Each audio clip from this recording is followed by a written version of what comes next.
Hello दोस्तों, आज का हमारा टॉपिक है राइजोपस, जो कि फंजाई में फाइलम जाइगोमाइकोटा का एक स्पेसिफिक जिनरा है राइजोपस, जिसका कॉमन नेम क्या है? ब्रेड मोल्ड या फिर पिन मोल्ड। ठीक है, ब्रेड मोल्ड इसको क्यों बोलते हैं? क्योंकि ये क्या करता है, ब्रेड पे, सड़े गले पदार्थों पे उगता है, इसीलिए इसको ब्रेड मोल्ड बोलते हैं। ठीक है, आज हम जानेंगे classification of Rhizopus, general characteristics, species of Rhizopus, structure of Rhizopus, life cycle of Rhizopus and economic importance of Rhizopus. ठीक है, तो आइए देखते हैं क्लासिफिकेशन ऑफ राइजोपस।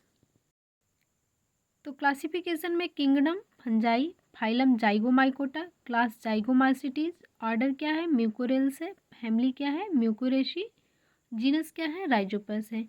इसकी लगभग 50 जो है स्पीसीज पाई जाती हैं। ठीक है, आइए जानते हैं इसकी कुछ स्पीसीज के बारे में हम।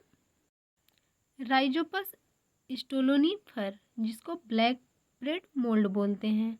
दूसरा क्या है? राइजोपस ओराइजी, जो कि इंडस्ट्रियल लेवल पे बहुत ज़्यादा उपयोगी है, जिससे कि एसिड और केमिकल्स का फॉर्मेशन होता है। तीसरा क्या है? राइजोपस माइक्रोस्पोरस है। ठीक है, आइए जानते हैं general characteristics of Rhizopus. Rhizopus are saprophytic as well as parasitic, यानी कि ये क्या होते हैं? सड़े गले पदार्थों पे उगते हैं, और क्या होते हैं, कुछ जीवित जैसे कि प्लांट्स और एनिमल पे भी ये उगते हैं, डिजीज कॉज करते हैं। ठीक है, found in moist and mud सैडी places, ये क्या करते हैं? नम वाले स्थानों पे पाए जाते हैं। फाउंड इन ऑर्गेनिक सब्सटेंसेज, और किस पे पाए जाते हैं? ऑर्गेनिक सब्सटेंसेज, जैसे कि सड़े गली सब्जियां, फ्रूट और ब्रेड आदि पे। ठीक है, used in production of chemical acid production, इसका कहाँ कहाँ यूज होता है? केमिकल इंडस्ट्री में और एसिड के प्रोडक्शन में। ठीक है, some species of Rhizopus cause plant disease and may cause infection in human, इसलिए इनको क्या बोलते हैं? म्यूकोमाइकोसिस या फिर जूओमाइकोसिस, जिस ये डिजीज जो कॉज करते हैं प्लांट और एनिमल्स में, इसी के कारण इनको म्यूकोमाइकोसिस या फिर जूओमाइकोसिस बोलते हैं। ठीक है, आइए जानते हैं स्ट्रक्चर के बारे में हम राइजोपस के। Rhizopus are fast growing fungi होती है, ये बहुत जल्दी ग्रो कर जाती है। जैसे थोड़ी सी नमी दिखी रहे कि ये वहाँ पे ग्रो कर जाते हैं। जैसे कि हम देखते हैं बरसात के समय में रोटी अगर शाम को कहीं भीगे स्थानों पे दिखती है, तो सुबह हम देखेंगे कि सिंदूरी कलर में और ब्लैक कलर में उस पर उगाता है, वही क्या होता है? राइजोपस होता है। The body of Rhizopus consist of branched mycelium, mycelium is coenocytic, coenocytic means क्या होता है? मल्टी न्यूक्लिएटेड होता है। ठीक है, mycelium of Rhizopus composed of 3 type hyphae, इसकी माइसीलियम में क्या होता है? 3 प्रकार के हाइफी होते हैं। पहला क्या है? स्टोलन, दूसरा क्या है? राइजॉइड, तीसरा क्या है? स्पोरेंजियोफोर। ये क्या है? रिप्रोडक्टिव हाइफी है। ठीक है, राइजॉइड क्या होता है? सबस्टेशन से अटैच करने में हेल्प करता है। स्टोलन क्या है? एरियल पार्ट है इसका। ठीक है, स्टोनल स्टोलन क्या है? इंटरनोडल एरियल हाइफी है। राइजॉइड क्या है? Establish the stolon to the substation, ये क्या करता है? स्टोलन को सबस्टेशन से अटैच करने में हेल्प करता है। और तीसरा क्या है? स्पोरेंजियोफोर एरियल, ये भी एरियल ही होता है, यानी कि सबस्टेशन से ना अटैच होकर स्टोलन के टर्मिनल पार्ट में लगा होता है, और ये रिप्रोडक्टिव हाइपी है। स्पोरेंजियोफोर क्या होते हैं? काइटिन की इनकी सेल वॉल बनी होती है। साइटोप्लाज्म क्या होता है? मल्टी न्यूक्लिएटेड होता है। सेल ऑर्गेनेल में mitochondria, EPR, Golgi body, vacuoles आदि पाए जाते हैं स्पोरेंजियोफोर के सेल में। ठीक है, आइए देखते हैं इसका स्ट्रक्चर। हम राइजोपस का स्ट्रक्चर माइक्रोस्कोपिक स्ट्रक्चर बनाए हैं, जिसमें ये राइजॉइड हो गया, स्टोलन हो गया जो कि एरियल पार्ट है, ये स्पोरेंजियोफोर हो गया, और ये ब्रस्ट स्पोरेंजिया है जिसमें कि स्पोर बाहर आए हुए दिख रहे हैं। ठीक है, तो यही क्या है? राइजोपस का स्ट्रक्चर है। आइए जानते हैं इसकी लाइफ साइकिल के बारे में हम। Rhizopus reproduces all the 3 processes, vegetative, asexual as well as sexual reproduction. ठीक है, वेजिटेटिव रिप्रोडक्शन राइजोपस में बाई फ्रेगमेंटेशन मेथड द्वारा होता है। ये माइसीलियम है, माइसीलियम का हाइफी जो होती हैं डिटैच होकर फ्रेगमेंट में नई माइसीलियम प्रोड्यूस करती हैं। Each fragment of stolon develop into new mycelium, यही क्या है? Vegetative reproduction by fragmentation. दूसरा क्या है? Asexual reproduction. Asexual reproduction is done by sporangiospore and chlamydospore. Sporangiospore क्या होता है, फेवरेबल कंडीशन में ये बनता है, जबकि क्लेमाइडोस्पोर क्या होता है, अनफेवरेबल कंडीशन में बनता है। ठीक है, आइए जानते हैं बाय स्पोरेंजियोस्पोर एसेक्सुअल रिप्रोडक्शन। हम इसमें क्या होता है, माइसीलियम, ये यंग माइसीलियम है, इसमें स्पोरेंजियोस्पोर में फार्म कहाँ पे बनता है, ये इनिशियल पे टर्मिनल इंड पे बनता है। टर्मिनल इंड क्या होता है, थोड़ा टिप इसका क्या होता है, स्वेल कर जाता है। ठीक है, जिसको क्या बोलते हैं, स्पोरेंजियोस्पोर्म। ठीक है, ये फेवरेबल कंडीशन में बनता है। उसके बाद स्पोरेंजियोस्पोर डेवलप होके स्टोलन के एंड पे यहाँ पे डेवलप हुआ। उसके बाद क्या होता है, इसका साइटोप्लाज्म जो होता है पेरीफेरल पे चला जाता है, और न्यूक्लियस जो होता है कहाँ जाता है, सेंटर पे आ जाता है, जिसको क्या बोलते हैं, कॉलुमेला बोलते हैं। जब ये मेच्योर हो जाता है तो इसमें कुछ नमी या फिर वाटर एब्जॉर्ब करके क्या करता है, ये ब्रस्ट कर जाता है। ब्रस्ट करने पे क्या होता है, स्पोर जो होते हैं, स्पोरेंजियोस्पोर बाहर आ जाते हैं, और ये सूटेबल कंडीशन देके, सबसिस्टम देख के स्पोर इसके ग्रो कर जाते हैं और नई माइसीलियम को फिर ये बना लेते हैं। ठीक है, यही क्या हुआ, एसेक्सुअल रिप्रोडक्शन बाय स्पोरेंजियोस्पोर। हम थ्योरी देखते हैं इसका। Sporangiospore are form terminal in sporangial of aerial stolon called sporangiospore. ठीक है, फार्म अंडर फेवरेबल कंडीशन, यानी कि स्पोरेंजियोस्पोर कहाँ पे बनता है, टर्मिनल इंड पे बनता है, किसके, स्टोलन के। Sporangiospore develop upper and terminal end of stolon. ठीक है, एपिकल पार्ट क्या होता है, स्वेल कर जाता है और क्या बनाता है, स्पोरेंजियम, जिसमें कि न्यूक्लियाई और साइटोप्लाज्म मूव कहाँ कर जाते हैं, एपिकल साइड में। ठीक है, साइटोप्लाज्म पेरीफेरी पे हो जाता है, न्यूक्लियाई सेंटर टू फॉर्म कॉलमुलेला, जिसको क्या बोलते हैं, स्पोरेंजियोस्पोर बोलते हैं। स्पोरेंजियोस्पोर मेच्योर और रप्चर होके पाउडरी मास लाइक स्पोर में कन्वर्ट हो जाता है, जो कि सूटेबल कंडीशन देके जर्मिनेट करके नया माइसीलियम बना लेता है। ठीक है, तो यही क्या है, एसेक्सुअल रिप्रोडक्शन बाय स्पोरेंजियोस्पोर। ठीक है, आइए देखते हैं asexual reproduction by chlamydospore.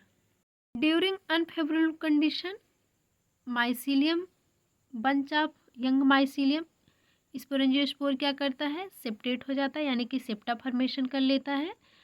Septa formation बाद इसमें क्या होता है, साइटोप्लाज्म और न्यूक्लियाई क्या होते हैं, डेंस्ड हो जाते हैं, जिसको क्या बोलते हैं, क्लेमाइडोस्पोर। और ये अपने चारों तरफ एक प्रोटेक्टिव हार्ड कवरिंग बना लेता है, जिसको क्लेमाइडो, इस प्रकार के स्पोर को क्या बोलते हैं, क्लेमाइडोस्पोर। क्लेमाइडोस्पोर फिर क्या होता है, जब रिटर्निंग फेवरेबल कंडीशन, जब फेवरेबल कंडीशन आती है तो ये जर्मिनेट करके नया माइसीलियम बना लेते हैं। यही क्या है, asexual reproduction by chlamydospore. Mycelium क्या होता है, during unfavourable condition form septa and become hard covering around septa. ठीक है, septa contain nuclei and cytoplasm to form chlamydospore. During favourable condition chlamydospore germinate to form young mycelium. तो हमने देखा asexual reproduction by sporangiospore and by chlamydospore. आइए देखते हैं sexual reproduction. Sexual reproduction में हम देखते हैं यंग माइसीलियम में किसकी तरह बिहेव करता है, ये हेट्रोथेलिक होता है, यानी कि पॉजिटिव और निगेटिव स्ट्रेन के इसमें दो प्रकार के गैमेटेंजिया डेवलप होते हैं। तो दो कंपैटिबल यानी कि दो अपोजिट स्ट्रेन के गैमेटेंजिया क्या होते हैं, एक दूसरे के कांटेक्ट में आते हैं, जिनको क्या बोलते हैं, प्रोगैमेटेंजिया। ठीक है, ये दोनों एक दूसरे कांटेक्ट में आते हैं, स्मॉल आउट ग्रोथ के द्वारा मिक्स होते हैं। ठीक है, इनके साइटोप्लाज्म और न्यूक्लियाई क्या होते हैं, मूव करते हैं क्या, टुवर्ड्स एपिकल साइड। ठीक है, इसके साइटोप्लाज्म और न्यूक्लियाई हम देख रहे हैं एपिकल रीजन में मूव कर रहे हैं। ठीक है, उसके बाद यहाँ पे क्या होता है, इनकी वाल जो होती है रप्चर हो जाती है केमिकल के सिक्रेशन के बाद, और कॉन्जुगेशन आइसोगैमेटेंजिया टाइप का कॉन्जुगेशन होता है, यानी कि ये दोनों स्टेन जो होते हैं एक दूसरे से सिमिलर होते हैं फिजिकल अपीयरेंस में। ठीक है, फिर एपिकल रीजन पे क्या होता है, सेप्टा का फॉर्मेशन हो जाता है, जिसको क्या बोलते हैं, गैमीटेंजिया। ठीक है, गैमीटेंजिया कॉन्जुगेट फॉर्म मल्टी न्यूक्लिएटेड। ये क्या करता है, इसमें गैमीटेंजिया में मल्टी न्यूक्लिएटेड स्ट्रक्चर बनता है, प्लाज्मोगैमी एंड कैरियोगैमी की प्रोसेस होती है, यानी कि साइटोप्लाज्म का मिक्सअप और न्यूक्लियाई का मिक्सअप हो जाता है, और ये क्या करते हैं, जाइगोट 2n कंडीशन में आ जाते हैं, जाइगोस्पोर बना लेते हैं। ठीक है, फिर जाइगोस्पोर बनने के बाद क्या होता है, जाइगोस्पोर इनलार्ज होता है यानी कि बड़ा होता है ये। उसके बाद फेवरेबल कंडीशन आगे आने पर जाइगोस्पोर जर्मिनेट करता है। क्या करता है, जर्मिनेट करता है, जिसको क्या बोलते हैं, जाइगोस्पोरेंजियोफोर का फॉर्मेशन करता है, जिसमें कि मियोसिस होती है, मियोस्पोर बनता है। मियोस्पोर फिर सुटेबल कंडीशन देख के, सबस्ट्रेटम देख के मियोस्पोर जर्मिनेट करके नए माइसिलियम बना लेता है। ठीक है, क्या होता है, हेट्रोथेलिक माइसिलियम दो स्टेन के आते हैं एक दूसरे के पास, कंजुगेट करके जाइगोस्पोर बनाते हैं। जाइगोस्पोर से क्या होता है, फिर जर्मिनेट करके जर्म स्पोरेंजियम का फॉर्मेशन होता है। जर्म स्पोरेंजियम में क्या होता है, मियोसिस होता है, मियोस्पोर बनते हैं। मियोस्पोर फिर जर्मिनेट करके नए माइसिलियम बना लेता है। ठीक है, यही क्या है, sexual reproduction in Rhizopus. Two compatible hyphae come in contact to each other, small out growth develop, जिसको क्या बोलते हैं, प्रोगैमेटेंजिया बोलते हैं। Nuclei and cytoplasm move towards apical region, apical region separate from hyphae septa formation, इसको क्या बोलते हैं, गैमीटेंजिया। गैमीटेंजिया कॉन्जुगेट करता है और मल्टी न्यूक्लियड स्ट्रक्चर फॉर्म करता है, जिसमें प्लाज्मोगैमी और कैरियोगैमी की प्रोसेस होती है, जिससे कि जाइगोस्पोर बनता है। जाइगोस्पोर फिर इनलार्ज होकर फेवरेबल कंडीशन देखकर जर्मिनेट करके जाइगोस्पोरेंजियोफोर के थ्रू क्या करता है, जर्मिनेट करता है, जिसमें मियोसिस होती है। मियोसिस के बाद मियोस्पोर बनता है। मियोस्पोर जर्मिनेट करके नए माइसिलियम का फॉर्मेशन करता है। तो हमने देखा सेक्सुअल रिप्रोडक्शन इन राइजोपस। आइए देखते हैं कुछ इकोनॉमिक इम्पोर्टेंस के बारे में। इकोनॉमिक इम्पोर्टेंस में राइजोपस ओराइजा क्या करता है, production of cortisone and lactic acid के फॉर्मेशन में हेल्प करता है, और use for bio absorption of metal in waste water, यानी कि वेस्ट वाटर से क्या करता है, मेटल को एब्जॉर्ब करता है। राइजोपस स्टोलनी फिर क्या करता है, production of lactic acid and fumaric acid, ये क्या करता है, production of lactic acid fumaric acid में हेल्प करता है। तो हमने देखा economic importance of Rhizopus, life cycle, classification and structure. ठीक है, थैंक यू।